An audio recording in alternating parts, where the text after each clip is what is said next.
What's up, what's up? NFT.NYC. You want me to stage dive?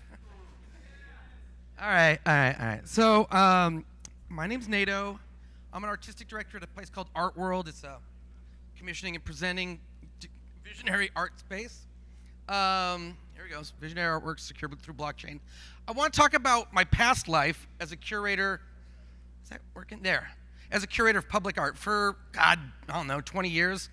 I worked with contemporary artists to make really insanely dope art. And I want to give you some examples. And the reason I do that is because I feel like, to me, great art, like this is my kind of criteria for a project. It's not, is it a good artwork? Like, you go to a museum, you ever go to museums or galleries and you feel like the space feels very happy that it's doing good art? Do you know how much I hate good? I'm always like, it's like, I got into art because I want it to scare me. Like, I want to be like, holy shit, what is happening here? You know what I mean? Like, so when I talk to artists about projects, I want them to come to me with something where they're like the hair on my arm goes up. You know what I mean? Like, oh my God. So there's a project I did in 2010 with an artist named Paul Ramirez Jonas. It's called Key to the City. It, actually, officially, Bloomberg made it the key of the city for a month. We gave about 26,000 of these keys out in Times Square. And what did that key do? It literally unlocked places all over New York. So it wasn't just a symbolic key you got. You would be able to go to Bryant Park and use your key to turn on a lamp on and off. You could go to the George Washington Bridge and open up the pedestrian walkway and you could privately walk across. There was a secret door in the Brooklyn Museum between two paintings.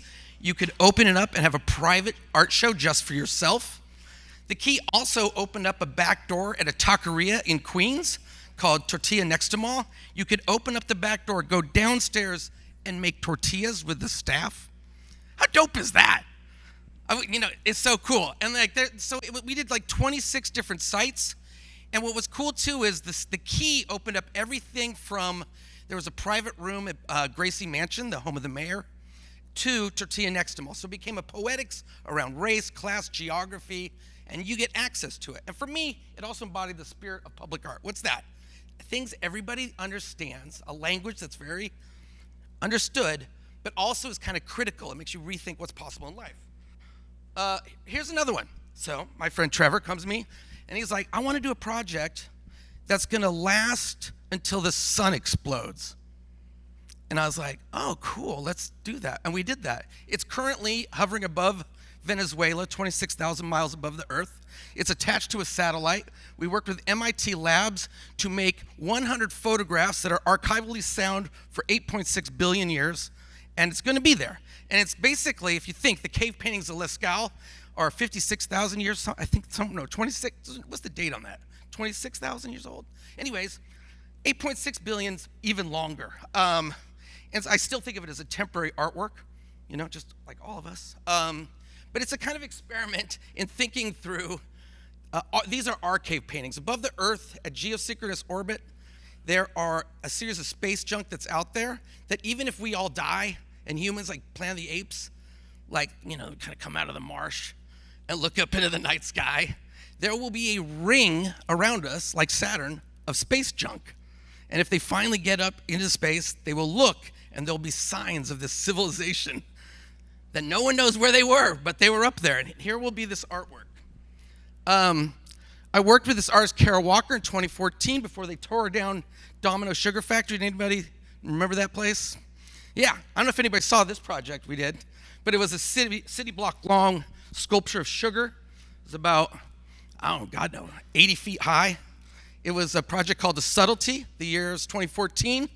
And that's all sugar. And it's kind of a exaggerated, exploitative mammy figure in the shape of a sphinx. Come on, are these projects dope? Yeah, they're dope, right? You're like, holy shit, why am I saying all this? Okay, so I say this to do a setup, which is, all those projects I showed you took a lot of people. Kind of like a film. It wasn't like the artist was in their studio and being like, I'm going to privately start making a city block long sugar sculpture. Or it wasn't like Trevor was like, I will privately get this up into space by myself. Like, it takes a team. I always say public art's like 8 times the work, half the love, you know? Because it's so much work. And I think with these NFT projects, what we work on at Art World is to make dreams possible, right? And it is a team sport. And, you know, there's a lot of people say, are you digitally native? It reminds me of like early punk. They're like, I only like on-chain art. I'm like, relax. No need to get crazy here. I got love for everything. I also don't think everything has to be digital. I don't think everything has to be anything. I like that people have their teams that they're into, but I don't know. I've been around a while. I'm like, it's all good. Don't worry about it. But what I'm into, rather than saying what I don't like, I'm just into stuff that really blows my mind. So this is a project we worked with, the Shirin Nishat, where she often does these photographs of like women from Iran. She's from Iran. And it's kind of like you'll see the Farsi drawings on the images. So she had this idea of just like slow hands opening and poems pouring out. I can't see if this will. So we worked with our team, we work with the artists, we think through projects, and then we try to execute it to their dreams. It's kind of a team sport. So this is the first project we launched with, just real fun. It kind of was a tough one. It's sometimes contemporary art, what I like is it's not always nice. You know, you've got projects that are mean. So this is a series called Festival of Gratitude. It's a series of birthday cakes for dictators, tyrants, CEOs, sheikhs, sheikhs, and goats. All right? So so here's a birthday cake for Putin. There's a birthday cake for Lukashenko. Here's a slice, so you could get the cake, and then in the cake, according to that dictator's birthday, it would divide up into that many slices. So here's a slice of Putin's head. And each one either comes with a poison or an elixir. So you can see, there's Putin. Anybody want a birthday cake for Putin? There's Lukashenko. And it was kind of in honor of the crypto space too, which is the glorification of totally powerful people as part of our beautiful and tragic culture that we're all producing together. But nevertheless, it's good to be self-aware when you're in this world. These are some other projects we're working on just real quickly. This is a project by this artist, Ahmet Ogut. It was a series of sculptures or statues that were AR generated of whistleblowers, inspired, of course, by Edward Snowden, or maybe that crazy racist guy on Discord that released all those you know what I'm talking about, right? The Ukraine papers that was like through a gaming Discord because the guy wanted to prove his weapons were tougher. So he released all this treasure troves of information just because he's a weird gamer. Dude, that is the next level Snowden. Anyways, so it was like a series of sculptures for whistleblowers that you could actually trigger with your AR, and you can see them on the site.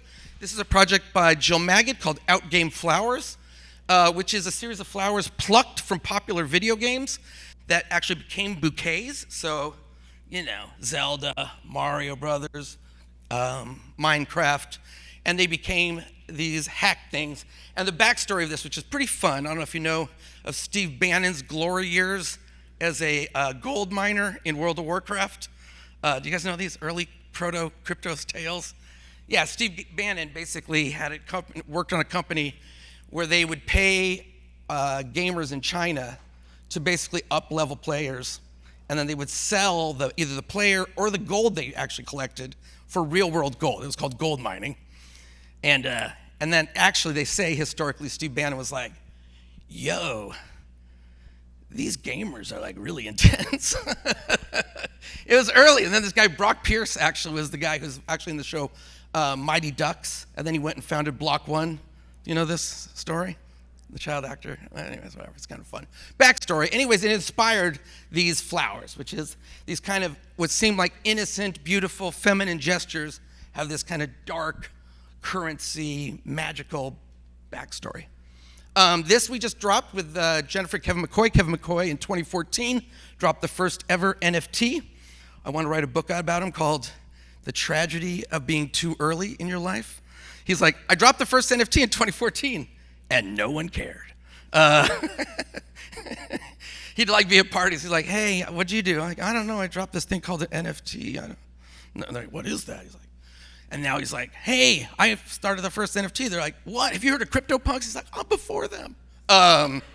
Anyways, we did this project. It's a series of landscapes that are produced through zones.